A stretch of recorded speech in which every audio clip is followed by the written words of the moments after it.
live from your home of being swamped in fourth quarter games. You're listening to Techies Talking Tech Tonight, locally known as T4. I'm your host, Trey Comstock, and it is Tuesday, December the 2nd, and I am joined by Executive Editor Jimmy Principe. Hello, Internet. Hello. So this is the show where we talk more randomly. This is turned into our reviews show For the gaming. Specifically. For the gaming, but also kind of devices and whatever. It's the freeform tech show where we talk about tech things. And swear about tech things. Tonight. Techies Talking Tech Tonight, colloquially known as T4. So Jimmy, what have you been doing lately? I don't think I can answer that, Trey. I don't need to know. I hit a brick wall. I've been playing a lot of Assassin's Creed Unity. Assassin's Creed Unity? And a little bit of the Halo Master Chief Collection. I haven't had as much experience with the Master Chief Collection as with Unity. But I've been playing kind of both of them on my new Xbox One that I got about, I guess, 3 weeks ago now, 4 weeks ago now. And so I've been very much enjoying the Xbox One. It's I had to find a new spot. I now have lots of cameras that watch me when I'm sitting on my couch. Masturbating on your couch. I have the Kinect, which is always watching me, and I have the eye camera, which is sometimes watching me. Yep. So yeah, Unity, even though haters gonna hate, I really like Unity. So how do you address the haters then? So this is definitely the I agree with the analysis from some of the reviewers that the main character is just kind of cold. Like, sure. There's not a lot of there, and the story it kind of is not as important. So with Black Flag, something that they managed to do is make me want to play the story. Yeah. I wanted to play the story. I wanted to find out what was coming next, and part of that was also to open up more things to do. Mm-hmm.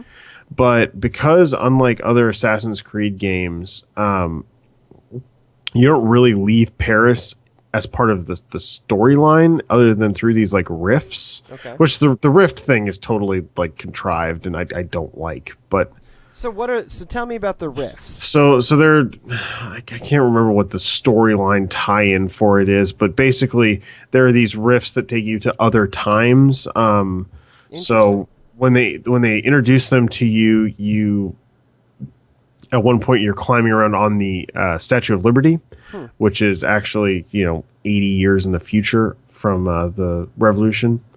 But the thing that's really missing for me in those is that if you were actually playing as this person, there would be some kind of running commentary about, well, this is very odd. What on earth is happening in my life? But you don't get that, and I don't understand. I mean, okay, so you can take like a carriage to Versailles. I haven't done that yet, but it keeps reminding me that I can do that. I don't get the rift thing. I really don't. At one point in the trailers, it tells you that you're going to be like in World War II, like or World War I, World War II. There's like planes flying around and shooting at you on the Empire State Eiffel Tower. Eiffel Tower. Also starts with an E. But Empire State Building, that one was the BioShock Infinite. That's BioShock Infinite. Very similar scene, actually. Yep. But yeah, so I haven't really played a lot with that. I've been doing mostly the kind of side missions and very much the completionist sort of stuff. So the building up of your town or whatever it happens to be. Sim Castle. Sim Castle is in full swing. It's the Cafe Theater. Yeah, I love that. It's always my favorite mechanic. And so you can do missions for the Cafe Theater, and it will advance the so it kind of relates to itself. So you can buy upgrades, which opens up rooms that have artifacts in them, which are just little interesting tidbits that they don't actually tie into the story directly. And then that opens up more missions. And then when you do the missions, you get a lot of money. So I just did a mission where I got 25,000 francs. Wow.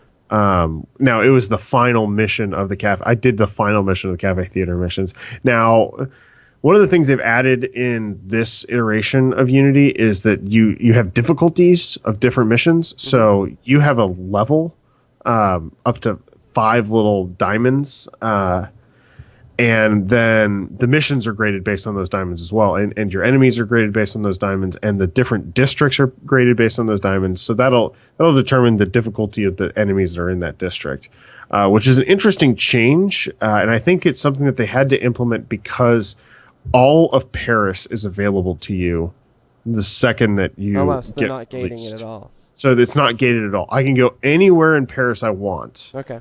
And I can play any mission I want to. They're not going to stop me from playing a very difficult mission. It's just going to warn you that, hey, you should probably wait to do this. So wait as you upgrade your gear? Yeah, wait as you upgrade your gear. You get experience from doing missions. You get experience from upgrading your gear. You get better... it's all based on your experience, and you can find your experience in your character customization menu. The other thing that's kind of weird is, so in the past they've had it so that like blend into like sitting on a bench and blending is something you knew how to do all along, and things like that. The hidden blade in the crowd, the double assassination. Right, yeah. These are all things that you could just do. Yeah. In this game, there's a mechanic for when you do story. I think they know that the story kind of sucks because It's oddly self-aware. they make you do story missions to get these like assassin points. Can I buy assassin's points? No, you can't. I can't. Can I go on the internet and buy assassin's points? There might be a way to do it, but they don't make it. Okay, so they don't make it obvious through the game that that's something you'd go buy. So there's two different, and they use a very similar symbol, which is very confusing. Yes. There's two different types of assassin's points. Yeah. There is one that you get from missions that you use to buy your specific skills. So your Double assassination. or like when you're doing the co-op missions, you can share your eagle vision with. Okay. Yeah, I saw that one. There's the health one. We still need to do a co-op mission. Yeah, we haven't done a co-op mission yet, mainly because whenever I'm playing, Trey is not with his Xbox One. It's a pretty good assumption that I'm just not with my Xbox One right now. So anyway, so we have these various different upgrades you can buy, but then for your gear, so like let's say you buy a sword, you then have I did buy a sword. And then you have an upgrade that you can do to your sword. Now that upgrade is based on another set of assassin's points, which is just based on whenever you do an air assassination, you get points. Like, and it's not every time, but it's like 25% of the time you get these. Like, oh, you did an air assassination, 150 points. Oh, you did a perfect parry, 100 points. Oh, you did you destroyed them, 100 points. I have like 25,000 of these, and I just can't spend them. Interesting. Because I like fighting people. So, Assassin's Creed's been getting, Unity specifically, has been getting a lot of criticism in the games press for technical glitches. Have you run into, like, Oh, yeah. I do. Characters loading with no faces and... Oh, I don't have that problem. I have the getting stuck in the map problem. I had one where I fell off of...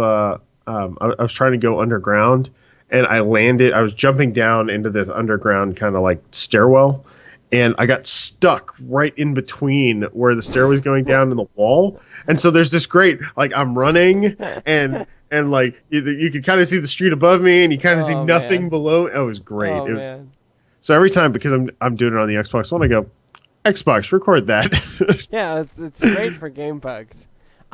I mean, they've actually released. I mean, they emailed me all of us, an apology. They've made their DLC free. Usually, Assassin's Creed has kind of like a $20 paid DLC, story DLC. That's now free to everybody because of the technical problems. And they also did a recent patch where they downgraded the resolution and the detail to try to help with, because a lot of it has been I've had problems with frame rate just crashing. It's even at its best. Oh, excuse me. It's only 25 frames a second. Right, at its best it's at 25, which is okay. But 30 minimum, come on.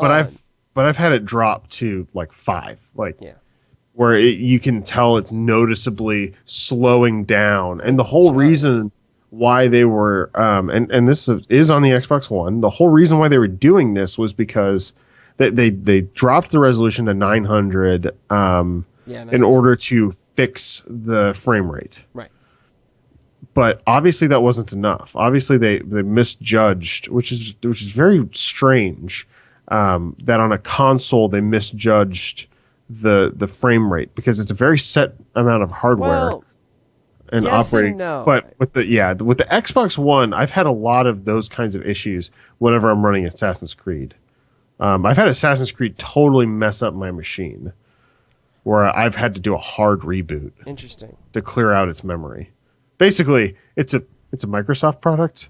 Yeah, so when in doubt, have you restarted your computer? I didn't listen to me. It's just a Windows computer. If you treat all technology like it's a Windows computer, your frustrations will be significantly reduced. Oh, I guess I need to restart my computer. Unplug, plug back in. I really wish that worked on my car's head unit, which is a Windows computer. It doesn't, but it probably loses its mind when you do that. No, the issue is that they released a firmware update that tanked the navigation abilities. Oh, that's right. I remember this story. I have a really fancy head unit that doesn't do nav, and I'm waiting until the Apple CarPlay head units become a little more common and a little cheaper, and I'm going to buy an Apple CarPlay unit and that's a good call. Let that be my solution, because this Kenwood that I have is shameful. Absolutely shameful. Speaking of absolutely shameful, let me tell you, perched on the brim of my cap, for those of you who was balanced on the brim of my cap. So this is an amiibo. If you watched our live stream last week, you'll be familiar with it. You watched the live stream last week. This or 2 weeks ago. This is an amiibo. This is an amiibo named Matthew. This is my Link amiibo, Matthew. And the idea is this is kind of Nintendo's Toys to Life play. So this integrates across different Nintendo games. And so with Disney Infinity, which I own, and Skylanders, which I've played, you tap the figure on the base station, and it stands on the base station, and that becomes your playable character. And so I thought, very logically, that's how Amiibo would work. No, that is not how Amiibo works. You can tap your Amiibo into Super Smash Bros., but you don't play as your Amiibo. Your Amiibo becomes another character that you can either play with or play against. That's far too logical that you think you would play as. Right. And you can level it up, and that's kind of interesting maybe. That he could be your companion in co-op or something. That doesn't seem totally stupid. It's not what I wanted. I think it is dumb. But okay, fine. Let me tell you about how it integrates with Mario Kart 8. You tap your Amiibo in Mario Kart 8, you unlock a costume for your Mii driver where you can dress up as your Amiibo. That's it. All you get is a costume for your Mii driver. Now, Link is now a playable character with the DLC for Mario Kart 8. That has nothing to do with my Link Amiibo. The only thing my Link Amiibo got me was a costume. I bought this to test it. I will not be buying more. Had this been not crap, I might have bought You more. would have bought probably a lot more. I would have bought a lot more. I like dumb pieces of plastic. It takes a lot for me to go, no, this piece of plastic is too dumb. You can see in the background, I bought the Assassin's Creed Unity Hidden Blade. Like, I like dumb crap. This was really dumb crap. This is disappointing. It isn't dumb. It's disappointing. Right. I mean, the figure itself's all right, but it doesn't do anything that I want it to do in the 2 games that I'm going to play. Now, it's also going to be integrated with Mario Party 10. Maybe they'll do something different, but probably not. They really missed an opportunity here. Right. Where you could have been, like, playing it. And it seemed to imply that you were playing as that character in the advertising. And then that's not how it happened. This is kind of like the way Nintendo approaches the internet. I mean, the systems have the internet, but they don't really know what it is.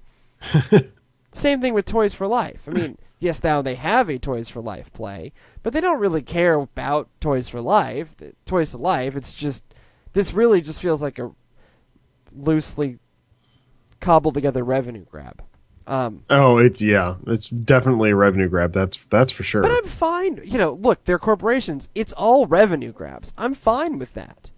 If it's good, fine. Take advantage of me, but give me something in exchange for it. If I want to buy dumb crap, please offer me the opportunity to buy dumb crap. But let that dumb crap be worth buying, which this is not. So don't buy an amiibo. Just don't waste your money. Something you should waste your money on, though, is Super Smash Brothers for Wii U. It's a bad name. It's a bad name. It's very descriptive. No, yes. Which Super Smash Brothers is? It's the one for Wii U. Which one is this? It's the one for 3DS. This is like Mario 64. Wait, the 64th Mario? No, the Mario for the N64. Mario 64. Long tradition. Mario 64. The 64th Mario game. Oh, yeah. Jimmy, I really enjoyed it. More than I was expecting to, if I'm Sure. being honest. Like, significantly more than I was expecting to. But it's better than Brawl. Yeah, so much so that I'm considering finding out a way to get a Wii U in my life, which is not something I would have thought of a year ago. Well, I think the 3 big games that came out for Wii U this year really make a difference. You have Bayonetta 2, a wonderful single-player experience, and then you have 2 great couch co-op or couch multiplayer games, Mario Kart 8 and Super Smash Brothers for Wii U. I hate saying that. Well, and then I had this interesting problem this weekend where my girlfriend looked at me and said, I want you to teach me how to play video games. And I have lots of video game systems. Lots of video game systems. Is it going to be a montage? I do not have... I have a PS4, an Xbox One, an N64 connected, and then I have a Sega Genesis in a box. And you have a Sega Nomad. And a Nomad. Yes. Potentially more useful and less useful than the Genesis. That is, look, the Nomad. It's significantly more awesome. The Nomad is awesome. The sheer arrogance of the Nomad is... Yeah, the Nomad is awesome. So, because... I don't count that as a console, though. Well, it has It's a handheld console. It has a TV out. Are you kidding me? The arrogance... So it's the Game Boy, didn't it? No. It didn't. Oh, okay. Well, I thought you could get a thing that would then plug into a thing. I'm sure you could find a way to make it work. But you have to appreciate the sheer, technological audacity of the Sega Nomad. Oh, yes, it's a handheld system. How long do the batteries last? They don't. We have a battery pack for it. How big is it? Oh, it's like 8 D-cell batteries. It's like 8 D-cell batteries. I think I could run a car on that. I mean, you look at that thing and go, how could it fail? Then you use that thing, and you know why it failed. But it failed beautifully.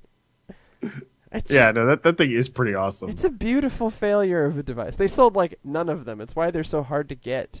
They're very much a white whale for me. the only decent one I found I gave to you. Yep, and I like it. Yeah, It's an excellent. It sits right next to the spot on the couch that I sit, so I can just reach over and then and it's perfect as long as you can leave it plugged in. it is plugged in. Yeah. It's basically like the Wii U gamepad. Yeah, it is actually. It's about the same size. Yeah, actually heavier. God, It is heavy. That is just like someone was feeling really ballsy. Do you know what I'm going to do? I'm going to take a Sega Genesis, and I'm going to turn it into a handheld system. I'm going to put a screen on it. You can do what? This is the 1990s. You can't do that. Yes, I can. We made the Game Gear, which is just a Sega Master System or whatever. I forget what the thing before the Genesis was. The thing before the Genesis turned handheld. So we can do that again with the Genesis. But it's going to take Genesis cartridges. It's going to do what? Genesis cartridges. How could this fail? The Genesis has a huge ecosystem of games. Now you can have it on the go. If by on the go you mean very close to an electrical outlet. If by on the go you mean not on your television. But just by not on your TV. It's great. But anyways, so I ran into this problem of I was like, well, we can play. So we played the Sports Friends. Yep, it's a good game. Which was awesome because I'm equally bad at that game as everybody else is, because specifically pole riders. Super Pole Riders is really the reason to buy Sports Friends. It's such a dumb game, and the best one was, how are you doing that? I have no idea.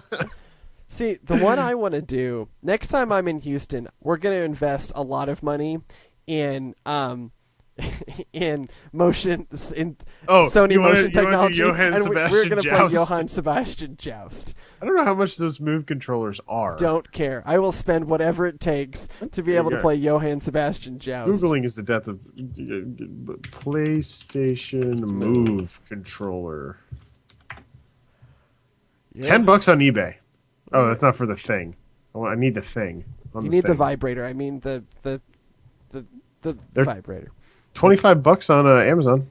That's not bad. Okay, we're gonna invest. How much is it on GameStop? This is an important thing because that's the place where we would go. You can buy them pre-owned for $20. Sweet, sold. That's $18 for Power Up Rewards Pro people. So I am a Power Up. We can get them for. I am as well. I have lots. Fantastic. I have lots of Power Up reward points. Now, do I need that? That's only for the glowing stick. The vibrator. Do we need the other piece? I don't know, actually. We need to look at the Johann Sebastian Joust requirement. We're going to spend more money on controllers for Johann Sebastian Joust than I spent for Sports Friends. Yeah. Oh, yeah. No, we're going to spend a lot of money for Johann Sebastian Joust. This is going to be But it's supposed to be awesome. It's hilarious. But anyways, so I ran into this. So we played that, and then we played like FIFA, which is really hard to teach a new person. No, you can't. And so I was just really like, need a montage for that one. It was really like, I don't really have a game that we can play that is good for couch co-op for like someone that doesn't know how to play games. Gang Beasts. You need to play Gang Beasts. So that sounds like a terrifying. So, I'm not familiar with this. I googled it, which is terrifying, mind you. It's a brawler. Like It's a Super silly Smash Bros. multiplayer game. Wait, let's go back. It's a silly multiplayer game with surly, gelatinous characters. They handle like drunk babies. Like the characters handle like an intoxicated baby. And yeah, Gang Beasts is a good one. It's on Steam. Yeah, but that's I don't know. There will be console versions. Need at it some for point. this thing right here. Well, you have a computer. I do have a computer, but I only have one controller for the computer. No, you don't. How many Xbox One controllers do you have? Do they natively connect? Yeah. Do I have to USB them? Yeah. That's gonna be complicated. Yeah. Yes. Fact. Anyways, But yeah, so like the point is that I do think that the thing that the Wii has always gotten right, and that all the Nintendo products, couch co-op? since I mean, it's couch forever. Co-op. Has been couch co-op. Nintendo is the company of couch co-op, and specifically this year, or couch multiplayer, local multiplayer. I should get Mario Kart for my N64? Probably pretty expensive.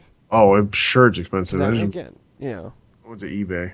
that was a pretty good version of Mario. I mean, Hey, guess what? The Nintendo 64 1997 version of Mario Kart 64 cost almost the same amount of money as the current one. $42. $40. And that's not one I had back in the day, or I'd pass it on. Cartridge only working. Nope. So I think you should buy a Wii U. I mean, I honestly, Like $40. if you are looking for games, dumb games to play with friends, the Wii U is a pretty good option for that. Mario Kart 8, Super Smash Brothers, Mario Party 10's coming out next year. Well, I was reminded how much I love Rock Band, and I'm thinking of making a really dumb investment and buying Rock Band controllers for like the Wii. Yeah, it would have to be. It would have to be the Wii because they don't exist for the Xbone or the PS4. Right. Well, yeah, and there is a Wii around somewhere. And the Wii U is fully backwards compatible with the Wii. Is that right? Yep. You have that's to right, launch into the stupid Wii menu, but it works. Because the nunchucks and all the rest of hardware and all the hardware is compatible too. Yeah, so all the Wii sticks and the little whatever. Nunchucks. Those are nunchucks. What's the Wiimote? Wiimote. That's the thing. Wiimote and the nunchuck. Yep, they did that. Nintendo with a straight face. The Wiimote and the nunchuck. You want to talk about some arrogance? That's almost as arrogant as the Nomad. By the way, I've decided the show title is "The Arrogance of the Nomad." The Arrogance of the Nomad. You got to figure out how to put the little R logo in the. I don't know how you do that. It's a special character. Yeah, but I remember what happened to Squarespace when we put a apostrophe in our site name. In our site name. Don't ever be text last call. It's just not good. Don't put apostrophes in your site name. It really causes problem for your podcasts. So I have a question for you. I have answers. You now have both of the kind of big current gen systems. Yeah. Which one do you actually like better using? Oh, that's an easy answer. The Xbox One. So as a device, it's the Xbox One. Okay, actually, so right now, game library, it's the Xbox One. Okay, so this is what I'm going to say is that from using both of them, the way that what they're trying to do is completely different. Sure. And we've said that all along, but like you can really see it in how it handles apps. So when you switch between like apps and things on the Xbox One, it keeps them open. Mm-hmm. Like it's still running in RAM. It still has it stored in RAM and it's just going to load it back up whenever you're ready. But the problem with that is that as a result of that, you can have game problems. So like I was having problems where I was watching Netflix and then I decided to jump into specifically Assassin's Creed Unity. Which just has problems. But I jumped into Assassin's Creed Unity and that's when I was having my major like frame rate problems. So it's like Android. You can just ruin the experience. But the problem is that you can't actually reboot the Xbox One in a meaningful way because when you turn it off, it doesn't actually turn it off. It just hibernates. You have to unplug it. Right. Well, I had to dig out the stupid brick to make it easier to unplug. Yep. Or you could shoot it. So what I will say is that I really like the interface of the Xbox One, mainly because it matches the interface of my tablet. I like the or of my not my tablet, my laptop. I came back to Xbox Music. I'm doing a trial of it. It's about to expire. But I really liked Zune. I mean, actually, I have my Zune. Still, this is about to get tech recycled because I don't have a charger for it anymore. Is it not? It's not a standard. No, it's a proprietary. Probably get a charger for it on eBay. Yeah, I've had mixed. I have chargers. The contacts are having an issue. Huh. It's a device problem. I've totally screwed this device. That's the problem. But anyways, so I had a Zune, really liked it, and one of the nice things about the Zune desktop player is that as you were playing music, it would do this like album like pictures, and it would like slowly pan with like colors, and it was really nice. It was really nice for like a media center application. Well, when you play Xbox Music on the Xbox One, it does the exact same thing. And it'll also integrate in music videos if you're paying for it, because it does it's the Xbox Music is doing what Google's trying to do with Google Music and Xbox Key Music Pass thing. Whatever. Yep. So I like the home theater integration of it, but I will say that I still watch Netflix on the Roku. Because the Netflix app keeps crashing on the Xbox One, and I can't figure out why. Yeah, I haven't had problems with that one. That's interesting. I'm having. Well, I really do think it's a Unity problem. I think that Unity is breaking my Xbox. It sounds like. I think that when I stay out of Unity, well, then I had this problem of. So the whole point of having this stupid Kinect that stays on all the time, right, is that it's supposed to cache all of my downloads in the background. What's one of the things? Yeah. Right? Yeah. So I turned the thing, it's been sitting for 2 or 3 days. I turn the thing on, I get my Assassin's Creed like 1.5 gig download. And I just didn't. And I had to download the whole thing. Where it isn't doing the background stuff either for me. And I don't know what the deal is. And then I also have, so I was like, okay, well, that's going to take a while to deal with. So let me just go play some Halo Master Chief Collection while I'm waiting for that. So then I open up Halo Master Chief Collection, and then 900 megabyte download for that. I'm like, oh, forget it. I hate you all. And so I just like flipped over to Netflix had already crashed.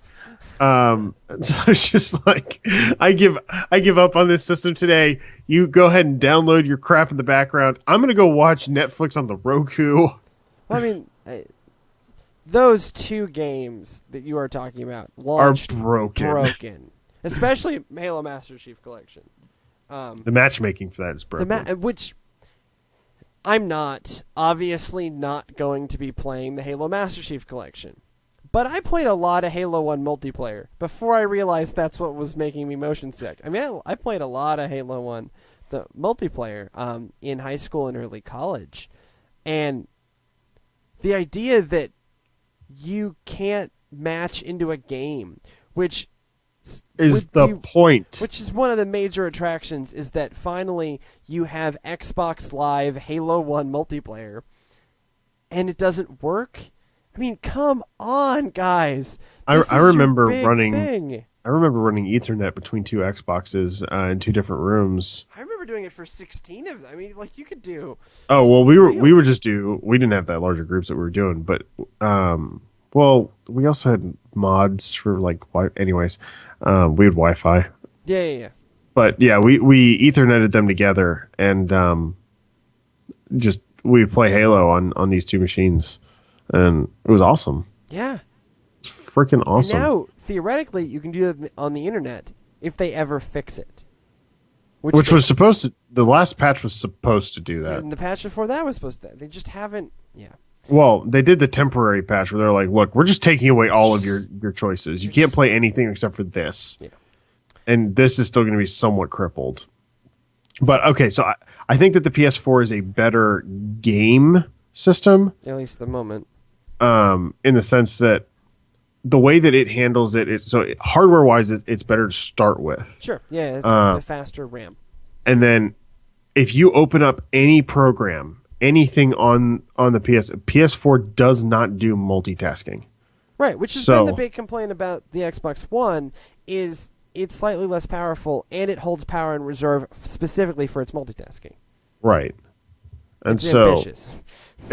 It's ambitious, and they haven't quite gotten it worked out so that, like, what I really need the Xbox One to do, I need to just be able to hard reboot the thing without having to stand up from my couch. For me, when the Xbox One works, it's beautiful. So I Yes, I agree with that. I'm driving in Forza and watching TV at the same time. And this is like, because I watch Duck Dynasty for work. I work in a rural area, and so I to help understand my congregation, I watch Duck Dynasty. But I don't want to like pay full attention to Duck Dynasty because that's hateful. So I'll drive in Forza and watch Duck Dynasty, and that just works. And it's like Xbox, Snap TV, and it just goes, and it's wonderful. So when that kind of stuff goes right, it is phenomenal. There are times when it doesn't. So that note, we should probably get out of here. Thank you so much for joining us for Techies Talking Tech Tonight. If you have any feedback for the show, podcast at textlastcall.com, facebook.com/textlastcall, pinterest.com/textlastcall, or at textlastcall on the Twitters. Good night.